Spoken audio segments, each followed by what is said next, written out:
hampir semua tahu saya. Orang ketemu saya di jalan.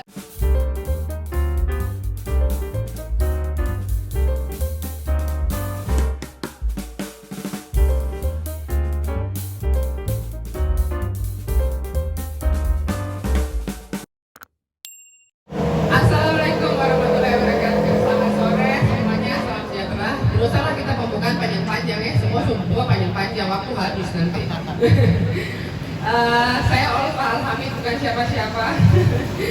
Jadi yang belum kenal saya dulu mantan Putri Indonesia Intelijensia 2015. Pertama kali dari Papua Barat seluruhnya belum pernah ada yang dapat Putri Indonesia Intelijensia, baru saya saja. Semoga nanti berikut-berikutnya ada. Amin. Amin. Tapi itu Tuhan baik sekali, saya cerita sedikit ya. Tuhan baik sekali, karena saya sangat sakit hati ketika orang tanya saya, kamu masuk UI, kamu orang Papua masuk UI. Itu kayak lu tidak percaya kalau orang Papua bisa masuk UI.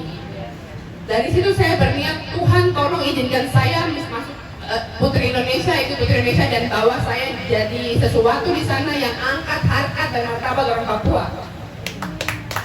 Dan Tuhan kasih itu.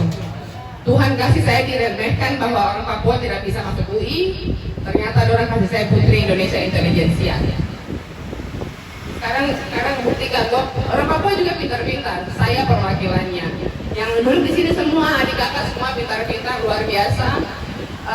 Selama 6 tahun saya berkecimpung di sosial media. Saya menyuarakan hal-hal yang menurut saya tidak benar, tidak betul, tidak ideal di negara ini. Tapi selama 6 tahun pula saya ditawarkan untuk masuk partai politik. Beberapa partai politik menawarkan saya.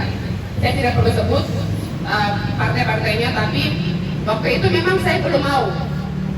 Karena sama stigma, paradigma, pemikiran-pemikiran yang ada di kepala saya juga sama seperti anak muda sekarang. Buat apa capek-capek kita pilih capres, cawapres, atau kita pilih wakil rakyat, tapi negara tidak pernah berubah? Buat apa? Jadi akhirnya saya mencoba membuat perubahan lewat sosial media. Orang ketemu saya di jalan, hampir semua tahu saya. Orang ketemu saya di jalan, hampir semua bilang saya, kakak yang di YouTube ya, kakak yang di TikTok ya, kakak yang di TV ya. Jadi mereka lebih tahu saya di sosial media. Puji Tuhan ya, alhamdulillah suara saya tersampaikan secara luas di Indonesia. Tapi perubahan apa yang bisa saya buat? Tidak ada perubahan apapun yang bisa saya buat secara kebijakan ya. Kita membicarakan kebijakan publik. Hal-hal yang tidak ideal di mata masyarakat, yang semua yang kita rasakan, kenapa begini, kenapa begitu? Apa yang bisa saya lakukan lewat sosial media? Tidak ada. Orang hanya tahu saya bicarakan bahwa hal ini tidak benar, hal itu tidak benar, hal ini sebaiknya begini. Tapi kalau tidak ada yang duduk di dalam sistem, tidak akan ada perubahan. Di sini saya tidak bicara tentang saya ajak saudara-saudara untuk masuk partai politik, tidak. Tapi tolong gunakan hak pilih suara kita sebagai anak muda untuk memilih capres yang benar, cawapres yang benar, yang kita yakini sama-sama. Jangan sampai tingkat abstain ini meningkat lagi. Partisipasi anak muda di partai politik meningkat, itu betul. Tapi partisipasi anak muda untuk menggunakan suaranya untuk memilih itu menurun. Itulah kenapa saya membuat komunitas pemimpin. Artinya pemuda Indonesia memilih pintar. Sebentar saya berdiri sedikit ya.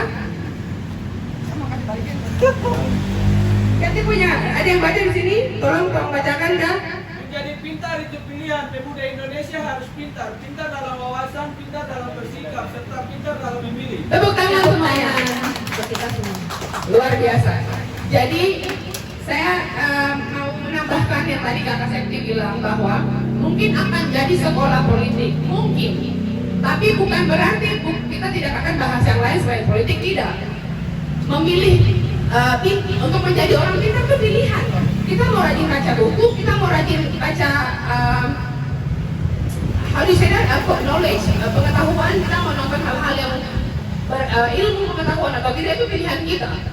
Jadi menjadi pintar dalam arti bukan hanya politik, pintar dalam arti lain banyak, pintar dalam arti mungkin kesehatan, pintar dalam arti kesehatan mental, pintar dalam arti ekonomi, pintar dalam arti budaya. Semuanya kita pilih untuk ada di dalam pemimpin ini. Jadi komunitas pemimpin ini tidak terbatas hanya politik.